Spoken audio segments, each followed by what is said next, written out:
Hello दोस्तों, horror tales channel में आपका स्वागत है। जब मैं उजाड़ ग्रामीण इलाके में एक लंबी यात्रा पर निकला तो रात अंधेरी और चांदनी रहित थी। सड़क अंतहीन रूप से आगे तक फैली हुई थी। केवल मेरी कार की हेडलाइट्स की मंद चमक से रोशन थी। ये उस तरह की रात थी जब तर्क संगत विचार लुप्त हो जाते हैं और कल्पना हावी हो जाती है। मुझे नहीं पता था कि यह यात्रा अलौकिक की यात्रा बन जाएगी, एक ऐसी रात जो आने वाले वर्षों तक मेरे सपनों को सताती रहेगी। मैंने इस ड्राइव को अपने दिमाग को साफ करने के एक तरीके के रूप में लेने का फैसला किया था। हाल ही में जीवन तनावपूर्ण हो गया था। काम और व्यक्तिगत समस्याएं बढ़ती जा रही थीं और मुझे इन सब से छुट्टी की ज़रूरत थी। इसलिए मैं अपनी कार में बैठ गया और खुली सड़क के एकांत में आराम की तलाश में बिना किसी लक्ष्य के गाड़ी चलाने लगा। जैसे जैसे मैं ग्रामीण इलाकों में गहराई तक गया, अंधेरा गहराता गया और एक भारी कफन की तरह मेरी कार के चारों ओर लिपट गया। केवल इंजन की धीमी गड़गड़ाहट और कभी कभी दूर से उल्लू की आवाज़ ही आवाज़ थी। मुझे बेचैनी की बढ़ती भावना महसूस हुई, जैसे कि मुझे अनदेखी आंखों से देखा जा रहा हो। आगे की सड़क मुड़ती और घूमती रही, जो मुझे जंगल के बीचों बीच ले गई। जब मैंने मीलों दूर मानव निवास का पहला चिन्ह देखा, सड़क के किनारे एक पुरानी जीर्ण शीर्ण सराय, तो मुझे पता चल गई कि मैं सभ्यता से बहुत दूर जा चुका हूँ। इसका खराब निशान हवा में चरमरा रहा था, जो मंद रोशनी में मुश्किल से दिखाई दे रहा था। जिज्ञासा मुझ पर हावी हो गई और मैंने कुछ देर रुकने का फैसला किया। मैं बजरी वाली पार्किंग में चला गया। रात के सन्नाटे में मेरे टायरों के नीचे पत्थरों की आवाज़ गूंज रही थी। सराय परित्यक्त दिखाई दे रही थी। इसकी खिड़कियां ऊपर उठी हुई थीं और इसकी दीवारों से पेंट उखड़ रहा था, लेकिन बोर्डों की दरारों से हल्की गर्म चमक निकल रही थी। मैंने झरमराते हुए लकड़ी के दरवाजे को धक्का दिया और अंदर चला गया।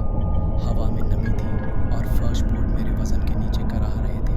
मंद रोशनी से पता चला कि एक कमरा समय से जम गया है, जैसे कि इसे जल्दी में छोड़ दिया गया हो। जो मेहमान कभी नहीं लौटेंगे, उनके लिए धूल से ढकी मेज़ें लगाई गई थी और टिमटिमाती मोमबत्ती भी के वॉलपेपर पर भयानक छाया डाल रही थी। मैंने बार की ओर अपना रास्ता बनाया, जो आश्चर्यजनक रूप से शराब की बोतलों से भरा हुआ था। कुछ धूल की मोटी परत से ढके हुए थे, अन्य समय से अछूते लग रहे थे।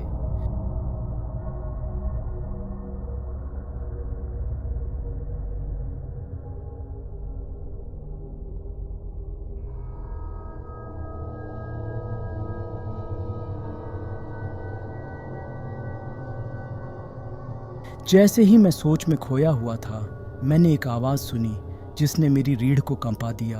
दूर से बज रहे पियानो की हल्की डरावनी धुन। संगीत धीमा और शोकपूर्ण था, जैसे सराय की भूली हुई आत्माओं के लिए शोक। मैंने आवाज़ का पीछा किया। मेरा दिल सीने में धड़क रहा था, जब तक कि मैं दालान के अंत में एक कमरे में नहीं पहुंच गया।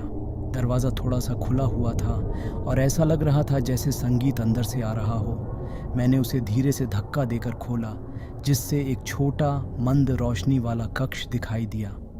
संगीत का स्रोत एक भव्य पियानो था। इसकी कुंजियां उन भूतिया हाथों द्वारा बजाई जा रही थीं जो उनके ऊपर मंडरा रहे थे।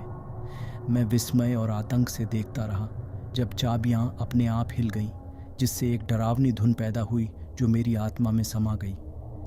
पियानो पर आकृति एक फीकी पारभासी रूपरेखा से अधिक कुछ नहीं थी। इसकी विशेषताएं अस्पष्ट थीं। यह एक उदासी भरी तीव्रता के साथ बज रहा था, मानो यह अपना सारा दुख संगीत में डाल रहा हो। मैं एक कदम पीछे हट गया। मेरा मन भय और अविश्वास से दौड़ रहा था, लेकिन इससे पहले कि मैं भाग पाता, आकृति ने अपना सिर मेरी ओर घुमाया और मैंने उसकी आंखें देखी। दो खाली खोखली सॉकेट जो मेरे सार को छेदती हुई लग रही थी। यह बोला। इसकी आवाज़ हवा में फुसफुसाहट की तरह थी। रुको, उसने कहा। उसके शब्द कमरे की शांति में गूंज रहे थे।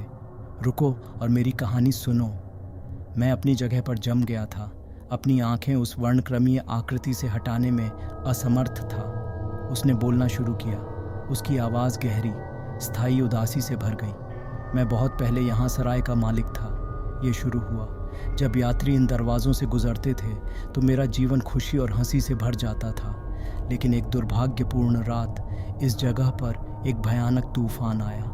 थके हुए यात्रियों के एक समूह ने इन दीवारों के भीतर शरण ली और बाहर के तूफान से आश्रय की तलाश की। आकृति के शब्दों ने मेरे दिमाग में एक ज्वलंत तस्वीर खींच दी। मैं लगभग यात्रियों को आग के चारों ओर लिपटे हुए देख सकता था। उनके चेहरे टिमटिमाती लपटों से चमक रहे थे। लेकिन जैसे जैसे रात होती गई, मुझे एहसास हुआ कि ये कोई सामान्य यात्री नहीं थे। आंकड़ा जारी रहा। वे खोई हुई आत्माएं थीं जो जीवित और मृत लोगों के बीच फंसी हुई थीं। उन्होंने यहाँ शरण मांगी थी, लेकिन वे अपने साथ ऐसा अंधकार लेकर आए जिसने इस सराय को भस्म कर दिया। जब वह आकृति उस रात की घटनाओं का वर्णन कर रही थी तो मैं बहुत भयभीत होकर सुन।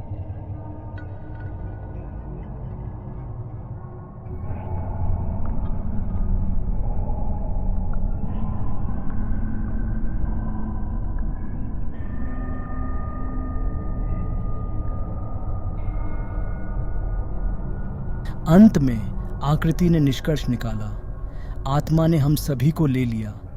इसने हमारी आत्माओं को इस स्थान पर बांध दिया और हम तब से यहीं फंसे हुए हैं। उस रात को अनंत काल तक जी रहे हैं। जैसे ही आकृति की कहानी समाप्त हुई, कमरे में एक बार फिर सन्नाटा छा गया और पियानो संगीत बंद हो गया। मैं वहां खड़ा था, कांप रहा था। मेरा मन उस भयावहता को समझने के लिए संघर्ष कर रहा था जो मैंने अभी देखी थी। क्या आप हमें शामिल करेंगे? आकृति ने पूछा। उसकी आवाज़ एक हताश लालसा से भरी हुई थी। आखिरकार अपनी आवाज़ ढूंढते हुए मैंने अपना सिर हिलाया। नहीं, मैंने फुसफुसाया, मैं रुक नहीं सकता।